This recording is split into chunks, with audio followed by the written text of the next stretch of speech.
I always say, if you win the morning, you win the day. A key thing I do is I take a look at my... Today, my guest is Emanuel Tsiris from OneClick. He sold his company in his 20s, and he's going to share with us all of the lessons that he learned and the things that he did to get there. So what I want to talk about is you were building OneClick, and that's when I first met you.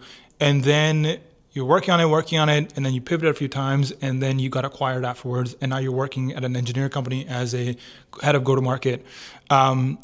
Start from all the way to the beginning. I want to understand, how did you first come up with the idea of, like, how'd you come about OneClick, and what were you guys building? Yeah, so really interesting. I was actually in university at the time, and I was running my e-commerce business and my web design business at the same time. And so one of my professors came up to me and was like, there's a apprenticeship program we're doing at the school where new, like, fresh off, like, you know, the whatever, fresh startups are essentially offering apprenticeships to, like, students. Would you like me to like refer you? And I was like, yeah, of course. So he sent me the link. I applied in this incubator thing that they had, right, for this apprenticeship. And I ended up getting a bunch of interviews back after, like, I applied to them. And so after being on all these interviews with different founders, I was like, okay, let me see what I want. And I had the interview with, at the time it was Minutescale. I had the interview with Minutescale, and I remember I was like, something's telling me I need to pick this one. Like, I need to go with this one. I don't know what my intuition at that point, I was like, it was directing me that way. And so I chose Minutescale.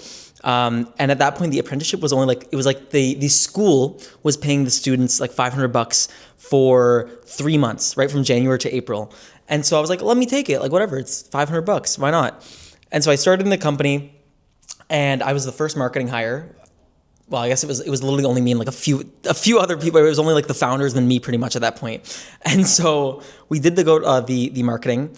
And after the 3-month period, they actually came back to me and they're like, can you stay on? Like, we want you to, like, stay on, like, please help us out, and we'll, like, actually, like, figure out how to get you on. Because at that point we had no money, and we were an e-learning platform. Our first ever product was an e-learning platform, like, for TikTok for learning, pretty much. So, okay, so you were at school, you found this opportunity. What were you doing, and what do you think was, like, so valuable for the marketing for this team?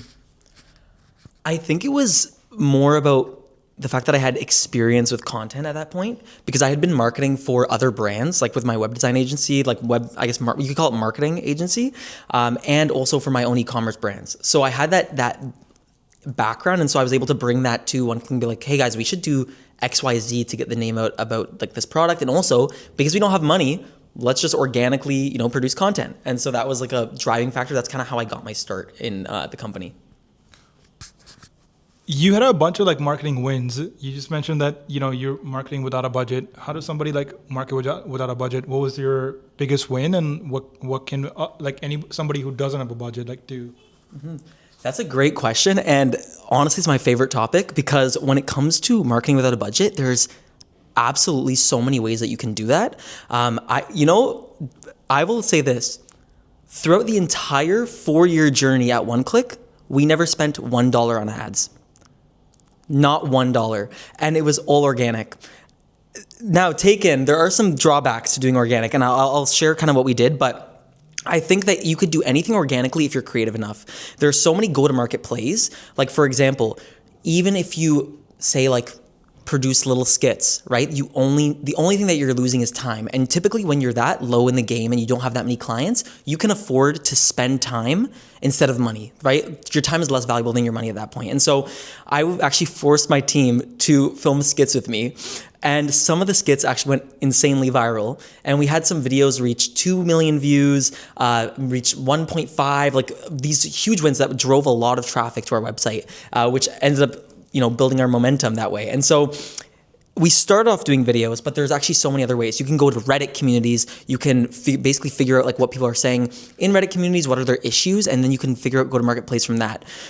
This is one thing I do now that I didn't do before, but building a scraper for Reddit, where you basically scrape different communities and you find go-to-market ideas from those communities, and also TikTok comments. But to go back to the free, because I know that is a little more technical too, building that stuff, there could be, I'd say, start with content. content typically has around a 3 to 6 month lead time. And so if you start today, you can typically expect to see results within 3 to 6 months.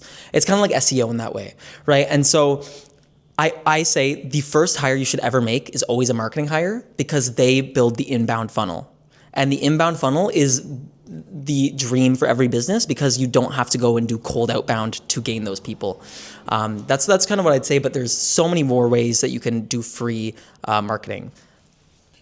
What was that video that went viral, and how did you come up with the script and like what to do and all that kind of stuff? So I am a Gen Z, and so I love brain rot content. I love funny content, like things that actually engage you, right? There's so much content out there that's just so boring now, and it's so easy to differentiate from that because it doesn't get any views. Like content that's boring will not get views just generally. And so the way we came up with the scripts is I was scrolling through TikTok myself and I was looking at other pages and I was like, all these pages are doing like these funny videos and they're getting so many views. And I was like, what can I do that's so funny? And that's like a trend. And so I found this audio, this background TikTok audio at the time. And with one of my coworkers who was the head of product at the time, Sina, I was like, can you film this TikTok with me, like this video? And we'll obviously repurpose it everywhere, but film this with me of us doing a quick little skit. And it was like about something about a startup. It was like something about startup life or like coworkers and startups or something, right? And we filmed it. And I was like, okay, this is cool. Like whatever, let's just post this. Like it's fun. It took literally 5 minutes. Less than 5 minutes to film, okay? I post it. The first week, it was like chilling, whatever, normal. We posted on Instagram, TikTok, YouTube, etc. And then the second week, my phone's blowing up. And I'm like, what the hell? I click the account and it had like 200,000 views. And I was like, very interesting. Okay. A week later, it had 2.2 million. And then it just kept on going up and up and up. And then I was looking at our website traffic at the time and it was like, correlated, like people, like it was like spikes in traffic to our website and I was like, wow, that's actually insane. Like this is why content marketing is so good. And we didn't pay $1 for that. Like 2.2 million impressions on Facebook would cost you like $20,000. We got it for $0. Right. And so that's I just use TikTok, pretty much TikTok and other content to basically fuel my ideas for the scripts. Yeah, so you were building this you guys were building this like e-learning platform. Looks like the TikToks were kind of like the scrappy stuff that you were doing like was kind of working. At what point did you figure out I don't think this business is gonna work because you pivoted afterwards, right? Yes. Okay. So what I will say is, like try, but never give up. And we are an example of that because we pivoted 4 times. And so the first time we pivoted, we were still doing the e-learning stuff. And we realized at some point that, again, the whole premise of the platform was TikTok for learning. And so that revolved around having creators transform their long content into short content to put onto our platform. All of them had an issue with that. They were like, I don't know how to do that. I don't know how to bite-size my videos. Like it's going to take forever. So we were doing it manually where we would go take these creators' videos and we would go and bite-size each one. Man, it took us hours.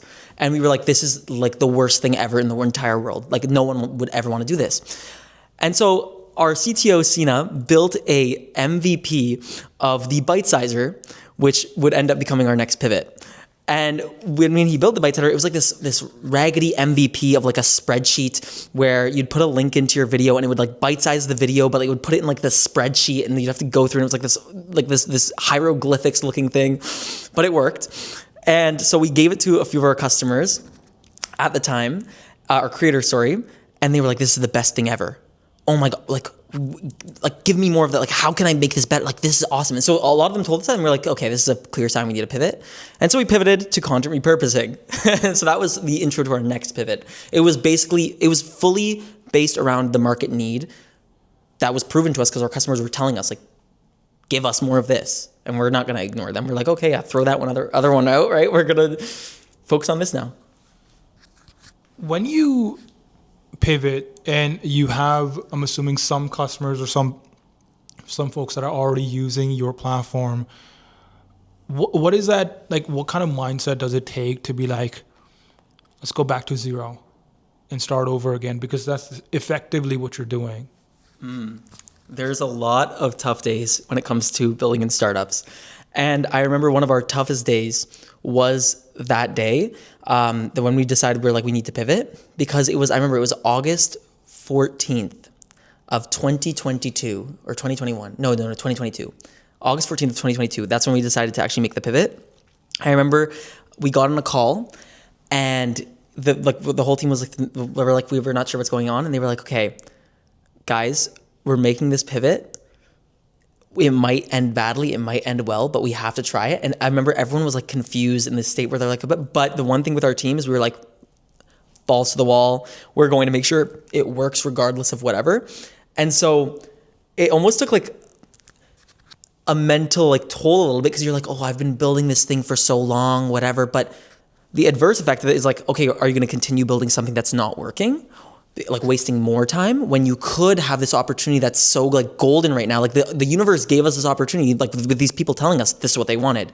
And so it was hard at the beginning, but the thing I love about our team is that we were all so dedicated to the vision of what we were trying to do that we were like, no matter what, we're going to make it happen, even if we have to pivot and we have to do this and that and that.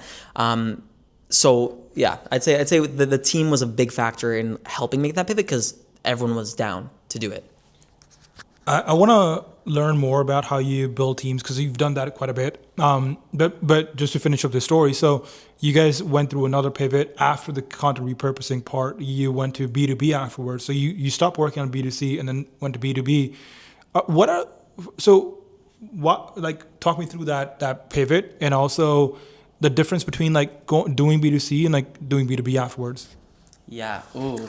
That's actually a great question. So this was the pivot where I was the most like, what the heck? Because by the way, at this point, I was 19 years old, okay? And I was only ever used to doing B2C, because the only B2B I ever did was for marketing agencies, right? For like services. And so I was like, oh shoot, I don't know how to do marketing for B2B. Like, what even is marketing for B2B? Am I just going to be like not useful? Like, how do I do this? And the way we came about this pivot was because our product for the content repurposing, we started integrating more AI, because AI was booming at this point, and we had already been using AI for a few years prior to that. And we built an assistant in our content repurposing tool that was essentially revolved around like a YouTube idea editor or generator. So like you'd talk to it and you'd give it like YouTube accounts that you wanted to like mimic pretty much, and it would give you ideas based on the comments. So it would look at the comments of other YouTubers and it would be like, oh, here's an idea that like someone asked this question. It would be a great idea for a video that you should make. So we did that.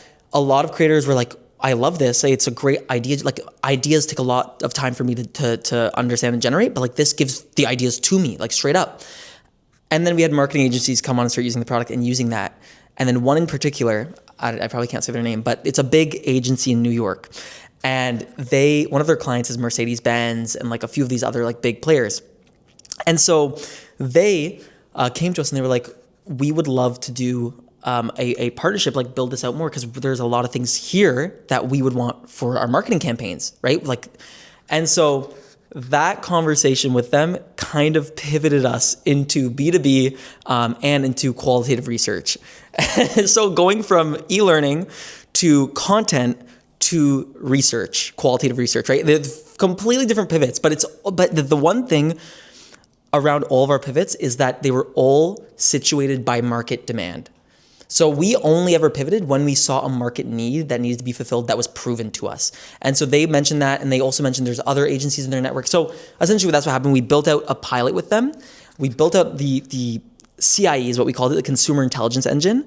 It's been a while since I've said that because it's been a few months, but it's essentially automated the qualitative research process that would typically take 3 months for someone to do manually in 10 minutes. And so that was the main value proposition there. And so that's kind of how we transitioned from the content repurposing to what we ultimately ended up being sold for. Yeah.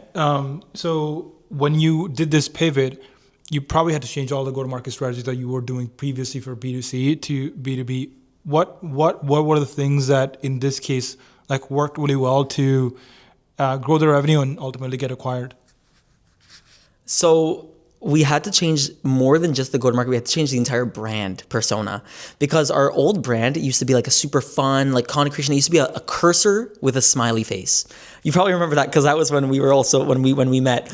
And so after we made this decision to go into B2B, we had some of our advisors, who love them, by the way, they're amazing people, were telling us, they're like, guys, you will not be able to sell into B2B with this like happy, like goofy looking brand. You need to like adult, make it like a mature brand. And so that was my task, where I was like, I had to go back and basically rebuild the brand from scratch to be B2B centric. And so what does that mean? What does B2B centric mean? Whenever I used to hear B2B, I used to think boring. B2B doesn't have to be boring, right? It just has to be, you just have to be creative about how you go about it. And so what I ended up doing is I removed the smiley and the goofy stuff that would not take us, like allow us to be serious. But I basically built the brand around the vision, right, of being like a one-click solution. Because again, like the premise of our whole brand was called One Click for a reason, right? Because we wanted to facilitate everything in one click, right? You'd be able to do research in one click. You'd be able to create content in one click. And so around that ideology, we basically built the brand. We kept it very simple, but very clean. And then that's how we went to market. It took literally like a month of just like going through brand strategy calls, figuring out our brand archetype, right? What would resonate with our target users, which at this point were marketing agencies and marketing like qualitative researchers, et cetera, those types of people. And so a lot of research went into it, but at the end, and we did use our own platform for it too, by just asking like, hey, what do qualitative research think about this? And right. And so through all that research, we built the brand. And then to change the go-to-market strategies, we had to actually start implementing sales. And so a lot of our team members started pivoting into sales-led functions, right, where they were doing outreach, where they were getting on sales calls, and doing a lot more of that, like manual prospecting, et cetera. And so it was very sales-led, but I was still doing content. Because one thing I told the team, I was like, look, regardless of if we're B2B or not, content is the one thing that drives our inbound leads. If we cut this engine off, then we're basically cutting off all of our leads, because for the past 4 years, everything's been organic generated, right? And so we can't just stop content. We have to continue. We just had to do it with a little spin because I was given advice that skits might not resonate the most. I shouldn't have listened at the time. I shouldn't have listened, because now I see all B2B brands doing skits. I was the first, by the way. I'm gonna claim that back in 2020, 2021. But so it was mainly sales-led is what changed. And then we continued the content. We continued SEO, building out our blogs, et cetera, but just on different topics. We started doing more go-to-market strategies, like sending reports to brands. So like we'd use our own product to basically get like consumer sentiment around like different brands, and we'd send the reports to them to be like, look what we found in 10 minutes. And so those were great go-to-market avenues to get in the door. But ultimately, we still stayed to our roots, which was the content piece too. How did you decide on the pricing for this new offering? Because like B2C, there's like a upper limit for how much you can charge. Really, you can't just go, hey, I'm going to charge you $1,000 a month. B2B is a little bit more flexible. And considering the year that just pivoted into this like new thing, like how did you figure out like how much you were going to charge for this thing? What I will say is, in the age of AI, as a founder, pricing is probably one of the hardest things to establish. Your pricing model, especially when using AI, because you have to figure out your costs, but costs are dynamic when it comes to these AI tools, right? Because LLMs charge different amounts based on different queries and inputs.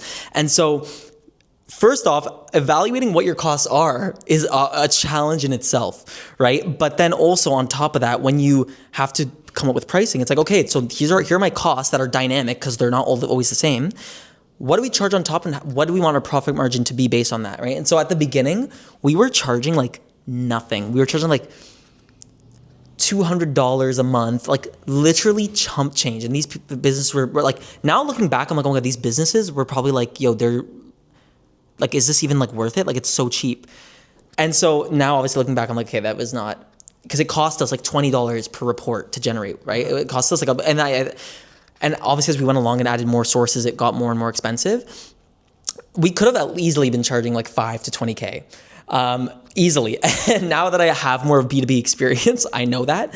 But the pricing was a big challenge, and it took weeks of us just going back and forth around what we think it could be. And then we were just trying to test out different pricing points with different clients, testing the market. Eventually we landed on like $500 to $1,000 a month, which was still cheap so super cheap.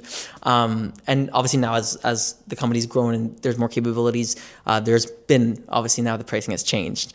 But yeah. So looks like you pivoted, things were going well afterwards, and then you hit some sort of an inflection point, and then like within a couple of weeks you got acquired. Tell us a story about that. How did they find you, and then how did the deal go? And So it's actually funny because they reached out to us after using our product, and they were like, "Hey, we'd love to have a conversation." And at this point, we're like, "Oh, we'd love to." I'm like, a big client. Like, why wouldn't we? Would love to have a conversation with you guys. And so they wanted it in person, and so they went. We went in person to their office space in Toronto, and basically there they were like, "Are you guys open to an acquisition, to being acquired?" And at that point, we were like, "We don't know. Like, we're not sure if like." That's something that's in our books or not, or whatever. And so they were like, okay, well, like, and then it was just a back and forth kind of conversation. They invited us back to their office another time where they made us an offer. And they were like, this is what we're willing to offer you. And again, like with all these conversations, it goes back and forth a lot. But it was so out of the blue because they're the ones that reached out to us and they're like, hey, would you like to be acquired? And we started like, obviously, at first we were like, we're like good, whatever. But then eventually we decided it was after they gave us an offer, we're like, okay, we can't refuse. We'll have to like, dig deep into here and go in and do it. And so it took, I believe it was from March, April, May, June. It took till June of talks to actually close the deal. And so I believe we actually closed the deal on June 10th or like beginning of June, around there. And then we went into due diligence.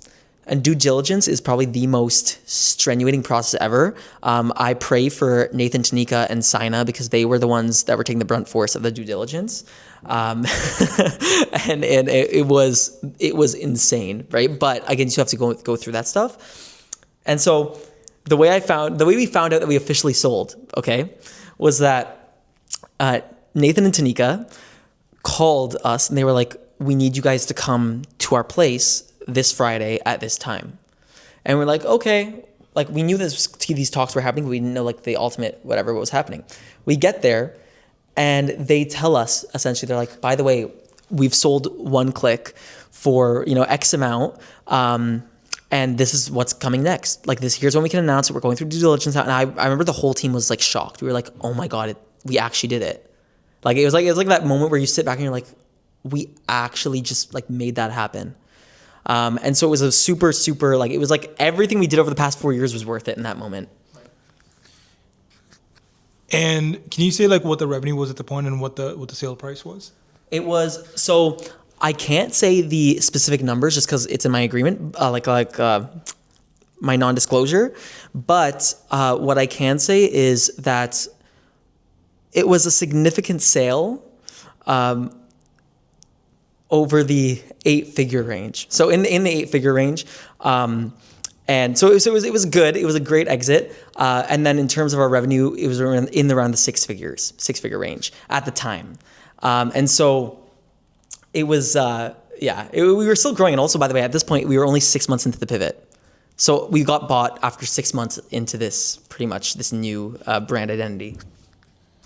That's crazy. Like 6 months is like, but obviously it was like a longer journey for like 4 years, but like the 6 months into like a new product idea. So it's almost like you're not, because when you're pivoting, that you're not going all the way down to zero. You're kind of like, you're actually like starting a little bit higher up every single time that you do this because you have like new insights, new customers are already asking you for it. So there's like already customers kind of like built in. And if you do a good job, recommendations for like, hey, this another person you should talk to, another person you should talk to.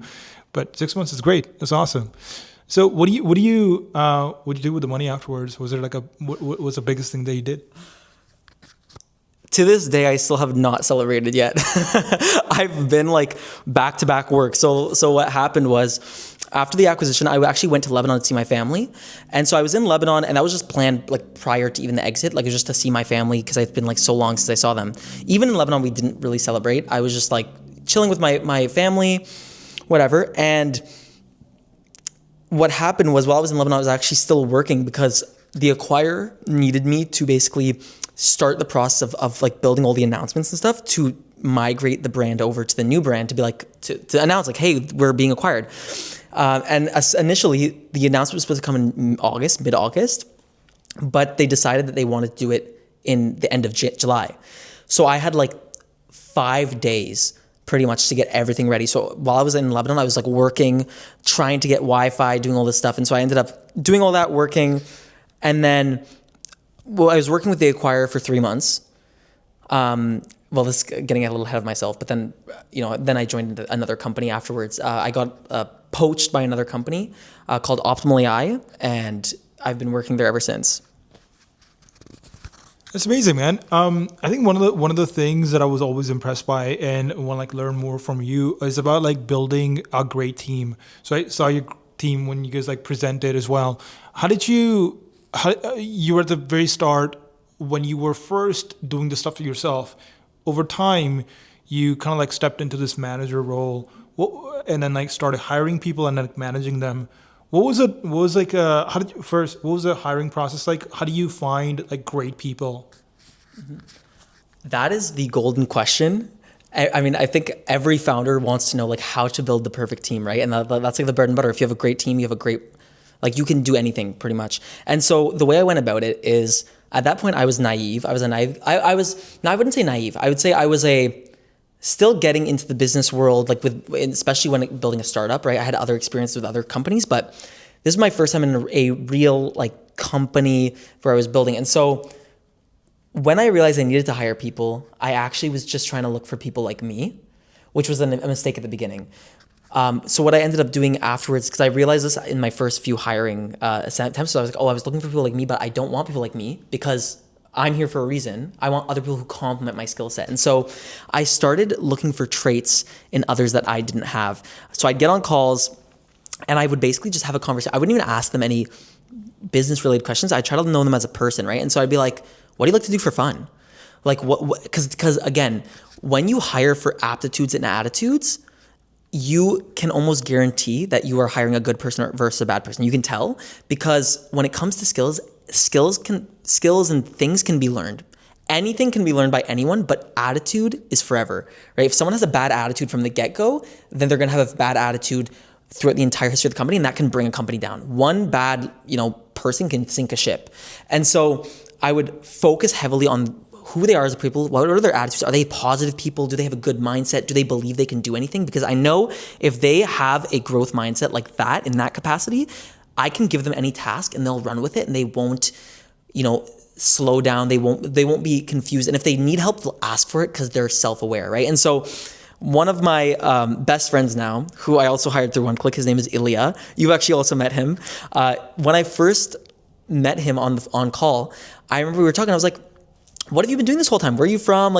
And we were talking, he was laughing, cracking jokes. And he was like, I really love growth marketing. I really love being really situational and like talking through analytics. And I was like, perfect. That's exactly what we need. And I was like, so not only is he a great person, he knows how to have a conversation. He's ambitious, really ambitious person.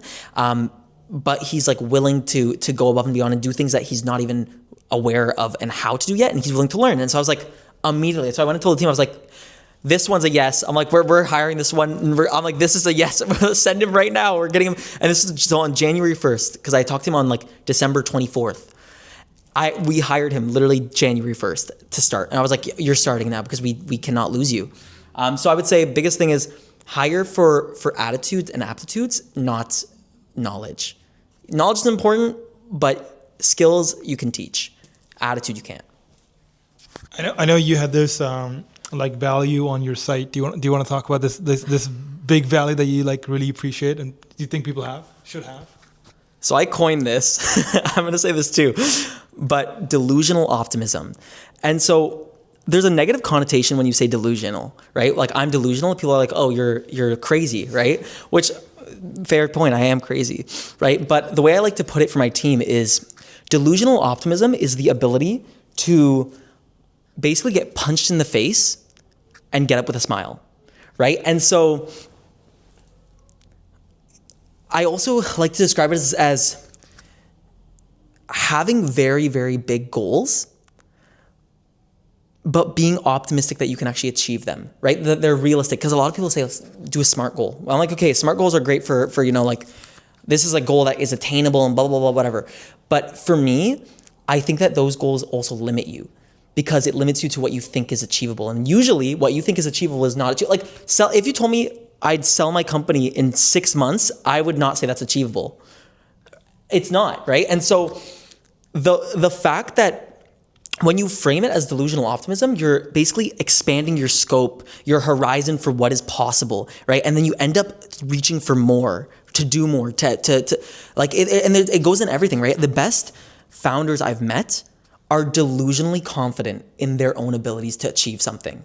And so when you're delusionally optimistic, I even put this on our website because I even told the team, I was like, guys, when we're building up the website, we need to have a value that is so core among all of us that it just like, when we meet someone, we immediately know, is this person delusionally optimistic?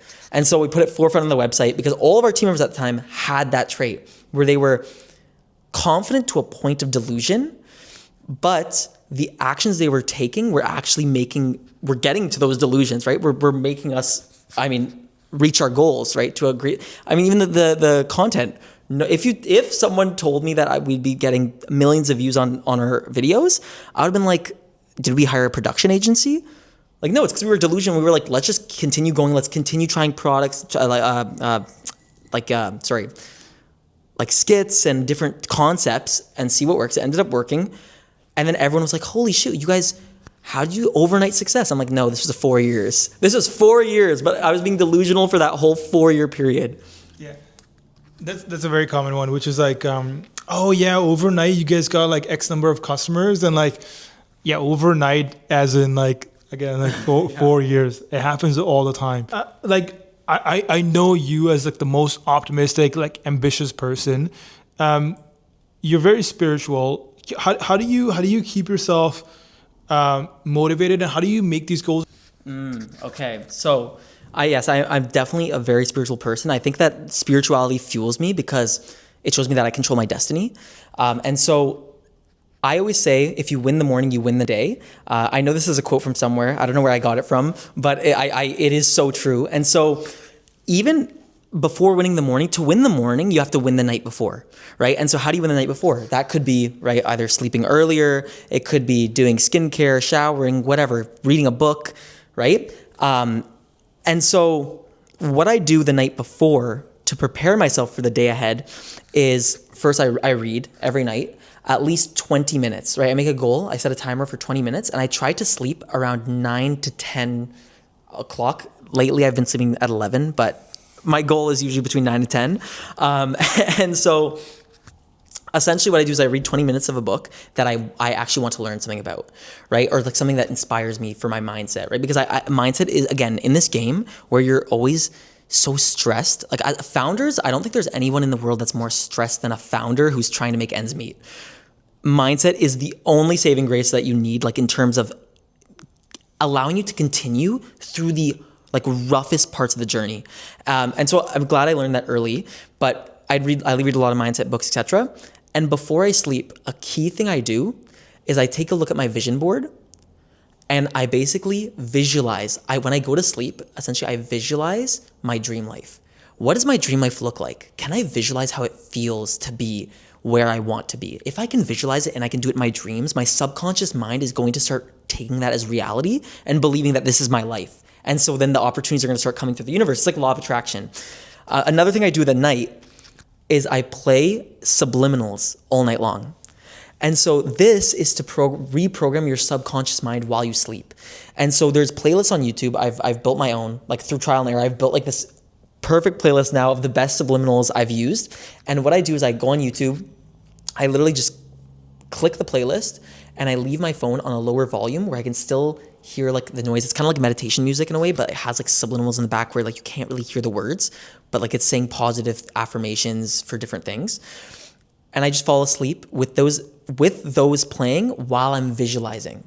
And so with those things coupled together, I wake up and I usually have an 8-hour playlist. So by the time I wake up, it's still playing, right? It's finishing. But the first thing I do when I wake up is I like get up out of my bed. I turn around, I look at my vision board again to lock it in because again, right when you wake up, your reticular activating system is still active, right? So your subconscious mind is still retrieving information and it's really going into your subconscious. So I look at my vision board, I try to visualize it again, like, okay, this is my life, you know? And then what I do is I go to the washroom. Obviously, right? Everyone goes to the washroom when they wake up, but I go to the washroom and I look in the mirror. And this is what I do. And I say affirmations to myself in the mirror. And this is weird. But I do it all the time and it works great because it starts your day off really well. I go to the mirror, I high five myself because I'm like, great job. Like you're going to kill it today. Like you're going today and you're going to kill it. I high five myself and I say, you're amazing. Today's going to be a great day. Today's going to be one of your best days. You're going to continue killing it. You're going to do this, whatever. I basically talk to myself.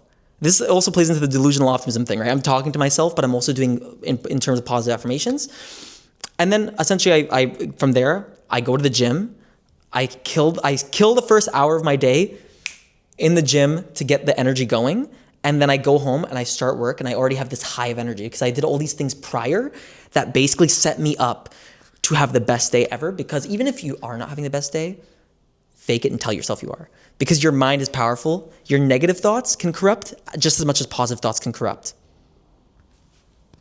Dude, that's fantastic. I didn't honestly, I didn't believe in doing that stuff, but in the last 6 months, I'm like a true believer. So that's insane to see, hear that's your morning you've set for yourself, and that positive self-belief is part of your routine. Incredible. I think that's great. Yeah, I think we can kind of end it here. So sweet. Thank you so much.